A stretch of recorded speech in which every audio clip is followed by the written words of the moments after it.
Morning class Nitin Chaudhary महाविद्यालय से मैं आज आपके सामने बीए थर्ड सेमेस्टर में हमारा जो टॉपिक है अभिवृत्ति की विशेषताएं, आज हम उसे देखेंगे।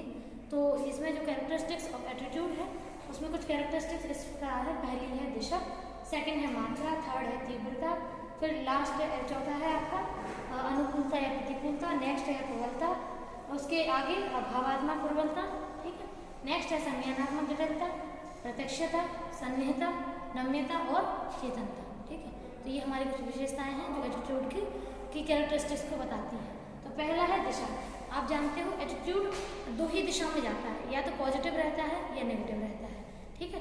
तो दिशा अगर देखनी हो कि स्ट्रेंथ क्या है, स्ट्रेंथ एटीट्यूड की अलग होती है। स्ट्रेंथ बताती है परसेंटेज, है ना, लेकिन जो दिशा होती है, दिशा बताती है डायरेक्शन, यानी कि पॉजिटिविटी या नेगेटिविटी।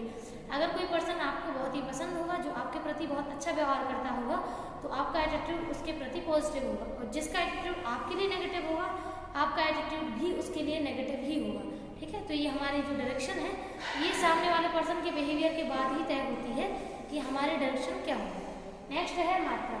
तो मात्रा बताती है स्ट्रेंथ, ठीक है, कि कितने मतलब कितने स्ट्रॉन्ग वे में आप अपने बिहेवियर को, आप अपने एटीट्यूड को प्रेजेंट कर रहे हैं, ठीक है। तो मात्रा अगर जैसे मान कर लीजिए हल्का फुल्का नेगेटिव बिहेवियर है, तो आपकी स्ट्रेंथ उतनी मतलब मात्रा उतनी ज़्यादा नहीं होती है। नॉर्मल सा, हाँ ठीक है, हल्के फुल्के नापसंद करते हैं एक दूसरे को, ठीक है। लेकिन जब कट्टर दुश्मन होते हैं एक दूसरे के, तो जो स्ट्रेंथ होती है नेगेटिविटी की, वो बहुत ही ज़्यादा होती है, बहुत ज़्यादा मात्रा में पाई जाती है नेगेटिविटी। मतलब अगर एक जगह एक रहेगा तो दूसरा वहाँ खड़ा नहीं हो सकता, इतनी नेगेटिव एटीट्यूड रहता है एक दूसरे के प्रति, ठीक है। ऐसे ही पॉजिटिव में होता है, जो पर्सन एक दूसरे को बहुत अच्छा मित्र मानते हो या फिर अच्छा रिलेशनशिप हो, तो एटीट्यूड उनका उनके प्रति उतना ही पॉजिटिव रहता है, ठीक है। नेक्स्ट है तीव्रता। तो तीव्रता और मात्रा में माइनर से डिफरेंस है। मात्रा बताती है उसकी स्ट्रेंथ, कि कितनी ज़्यादा आप उसको नापसंद करते हैं। तो मात्रा कभी कभी धीमे धीमे बढ़ती है, कभी कभी धीमे धीमे कम भी हो जाती है, ठीक है, चाहे वो नेगेटिविटी हो या पॉजिटिविटी हो। लेकिन तीव्रता का सिंपल सा मीनिंग है कि जब अचानक से आपके सामने कोई सिचुएशन आ जाए और आपका एटीट्यूड बहुत ज़्यादा एक तरीके से एक्यूट हो, बहुत अचानक से कोई एटीट्यूड आप प्रेजेंट करें और नेगेटिव या पॉजिटिव दोनों में से किसी एक फॉर्म में, तो वो तीव्रता में गिना जाता है। नेक्स्ट है अनुकूल या प्रतिकूल। तो आप जानते हैं एटीट्यूड किसी एक पर्सन के या तो अनुकूल होता है या फिर प्रतिकूल होता है, ठीक है। अगर हम किसी को पसंद करते हैं, किसी के अच्छे दोस्त बनना चाहते हैं, तो हमारा एटीट्यूड उनके प्रति अनुकूल रहेगा, उनके हिसाब से वो अनुकूलता होता है। और जब हमारा एटीट्यूड उनके बिल्कुल अपोजिट रहे, जिनके प्रति जिन्हें हम एटीट्यूड दे रहे हैं अपना, तो वो एटीट्यूड उसके प्रतिकूल यानी कि नेगेटिव एटीट्यूड रहता है। नेक्स्ट है प्रबलता। तो प्रबलता भी तीव्रता मात्रा के हिसाब से ही है, ज़्यादा इसमें डिफरेंसेस है नहीं। प्रबलता मतलब कुछ समय वो चीज़ बनी रहेगी। जैसे मान के चलिए अगर आप एक नेगेटिव एटीट्यूड में एकाएक से पहुँचे, एक्यूट बिहेवियर आपने प्रेजेंट किया, तो थोड़ा टाइम तक वो आपका एटीट्यूड जो है वो बना रहता है, थोड़े समय तक वो उसकी प्रबलता बनी रहती है, फिर बहुत थोड़ा समय लगता है आप उस एटीट्यूड से बाहर निकल पाते हैं, ठीक है। ऐसे ही पॉजिटिविटी के साथ होता है। अगर आप एकाएक से बहुत खुश हुए हैं, तो उसकी मात्रा कम होने में थोड़ा समय तो लगेगा, ठीक है। तो उस पर्सन के लिए वो मात्रा नहीं बदलेगी, वो मात्रा उतनी ही रहेगी, लेकिन उसकी जो प्रबलता है वो धीमे धीमे सिचुएशन चेंज होने के हिसाब से चेंज हो जाती है। नेक्स्ट है भावात्मक प्रबलता। तो जैसे इमोशन आप जानते ही हो, मोस्टली हम जब किसी भी पर्सन के प्रति अपना व्यवहार प्रदर्शित करते हैं, अपना एटीट्यूड देते हैं, तो उस एटीट्यूड में इमोशन सबसे ज़्यादा कनेक्टेड होते हैं। जैसे अपन मान लीजिए अगर प्रोफेशनल लाइफ में है, तो वहाँ इमोशन उतने ज़्यादा काउंट नहीं होते हैं, वहाँ हमें इतना ज़्यादा किसी से इमोशनल अटैचमेंट होता नहीं है, लेकिन फिर भी एटीट्यूड तो देते हैं ना।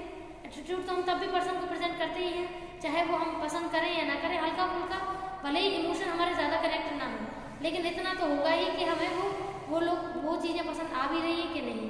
तो इतना थोड़ा बहुत एटीट्यूड तो सभी प्रेजेंट करते हैं, ठीक है। नेक्स्ट है संज्ञानात्मक जटिलता। तो कॉग्निशन हम आपको पहले ही बता चुके हैं, जब कोई पर्सन अपने व्यवहार का बिल्कुल लॉजिकल फॉर्म में प्रदर्शित करता है अपना बिहेवियर को। जैसे मान के चलिए किसी भी चीज़ के बारे में सोचना, समझना, निर्णय लेना, और आप उसके बारे में पूरा लॉजिक लगाना, थिंकिंग करना, ठीक है, और मोटिवेशन लेवल का यूज़ करना, तो ये सब क्या होता है, ये सब है संज्ञानात्मक जटिलता।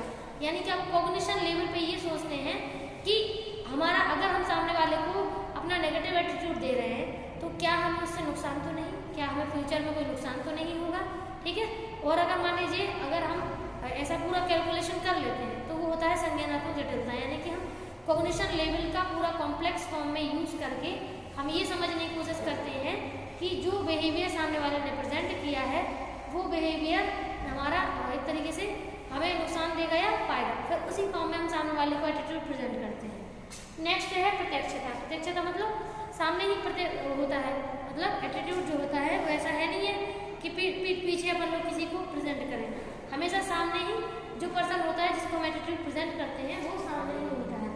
ठीक है, ये नेक्स्ट है सन्निहितता, यानी कि हमारा जो मेन पॉइंट है उसमें एक तरीके से लीन हो जाना।